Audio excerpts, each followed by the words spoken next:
Agora vamos imaginar uma insuficiência mitral, que o indivíduo tenha o sopro sistólico, ele tenha o sopro sistólico, e esse sopro é por migração lateral dos músculos papilares, ou seja, é por dilatação ventricular. Então agora eu estou imaginando que seja por dilatação ventricular. Ora, dilatação ventricular significa o quê? Disfunção miocárdica. Significa disfunção miocárdica. Então vamos lá.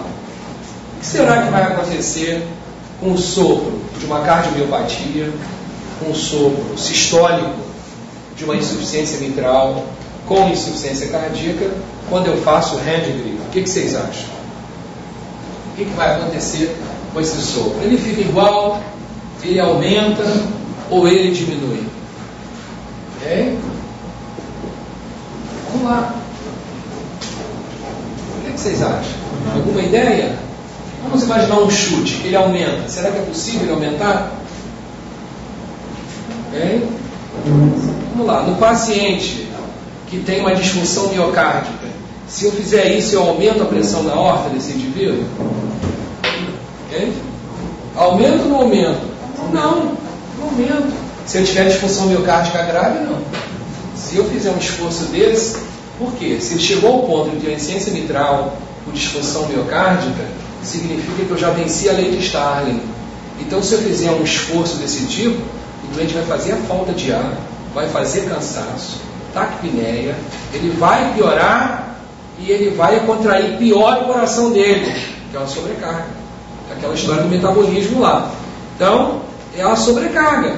Aí ele vai contrair com menos força. O que acontece com o sopro? Diminui. Então, às vezes, à beira do leito, se você tem dúvida se o sopro do foco mitral é por um dano orgânico ou é por um dano funcional, se ele for funcional, ele tende a diminuir com hand grip. E o doente passa mal. E se ele é orgânico, ele tende a aumentar com o hand grip. Então, isso é um dado muito interessante. Quer dizer, o aumento do sopro com hand grip significa dano estrutural. E significa que esse coração, para qualquer forma, se boa ainda, não tem disfunção miocárdica. É claro que se tiver o sopro orgânico também, e já tiver disfunção miocárdica, quando fizer o hand grip, ele vai diminuir. Então, o que eu estou querendo passar para vocês é que, à beira do leito, por exemplo, você às vezes encontra um paciente com uma onda V enorme, uma turgência jugular cavalada, um doente descompensadão, uma turgência jugular. Então ele tem insuficiência tricúspide. Aí você bota o esteto no foco tricúspide e não ouve sopro nenhum. Por que você não ouve sopro nenhum?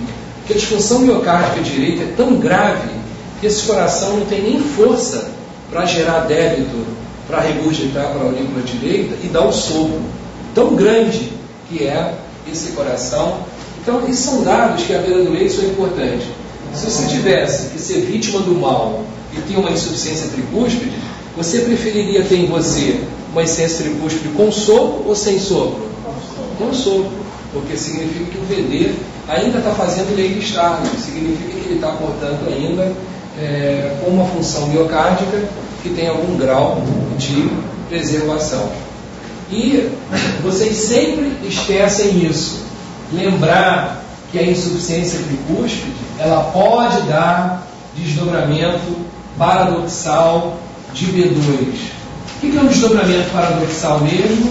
É um TRA que eu mando respirar fundo. O que acontece com ele?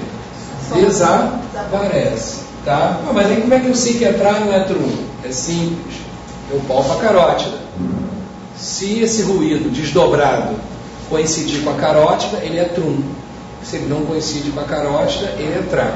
Se ele é TRA, ele é um desdobramento que, segundo a agulha, se for na base. E se for na ponta? Ele é uma terceira bolha. Muito bem. Então eu estou ouvindo um TRA. Respiro fundo e desaparece. Quem tinha um TRA? Aquele paciente da embolia pulmonar. Quem tinha um TRA? Aquela paciente do bloqueio cardíaco da primeira aula também. Lembra? Nos dois casos, quando o paciente respirou fundo e prendeu, desapareceu. No primeiro caso, era por bloqueio de ramo esquerdo. E nesse segundo caso, a insuficiência tricúspide. Então está aqui, ó, ventrículo direito, está aqui o ventrículo direito. Só que isso não é novidade não, já tinha explicado isso na aula de desdobramento, estou só recapitulando. Quando eu tenho insuficiência tricúspide, conforme ele disse, normalmente o sangue vai para onde? Para a artéria pulmonar. E se eu tenho insuficiência tricúspide, o sangue vai também para onde? Para a aurícula direita. Então eu tenho aqui normalmente A2, fechamento aórtico, e depois o fechamento pulmonar, dando V2. No caso da insuficiência tricúspide, o A2 está no lugar dele, não é isso? Mas o P2, você está vendo que vai acontecer mais cedo, que está fugindo sangue para a aurícula direita.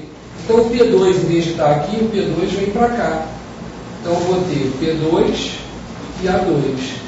E agora, quando eu mandar respirar fundo e prender, eles ficam fundidos. Por quê?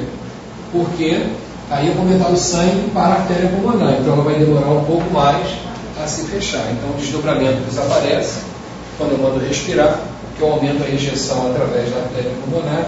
Então o P2 volta a ficar no seu local.